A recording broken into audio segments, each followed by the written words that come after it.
These are same side reach outs on a stability ball. Similar to the opposite limb reach outs, we're lifting out with the same limbs. So to get in this position, you're going to have a stability ball in front of you, kneel in front of it, put that ball right up against your thighs and your pelvis there, right on the front of your pelvis, and then simply roll forward, extend your knees, put your hands on the floor right in front of you, and you should be able to end up with the ball right beneath your pelvis there and your chest freely off the front of it.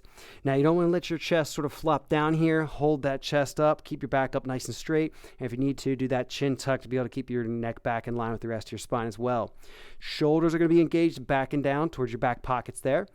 And then when you do the lift, you're going to lift up the same side limbs, so like your right arm and right leg, and then your left arm and left leg, alternating sides there.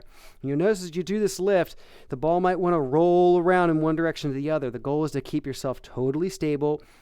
There should be no movement in your torso or your head. You should be able to maintain that center line. Whoops, that was opposite. Same sides. You want to be able to maintain that center line straight on the floor right below you. It can be helpful to do it on a floor that has some kind of a texture or markings to work with.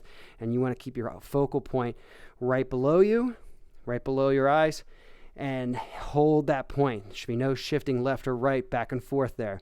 So make sure you're bracing in towards your spine. Keep everything solid and stable. Spine's neutral. Legs are straight through the lift. You're using the glute to lift the leg. Try not to use your back too much. Squeezing the butt to pull the leg up in the air.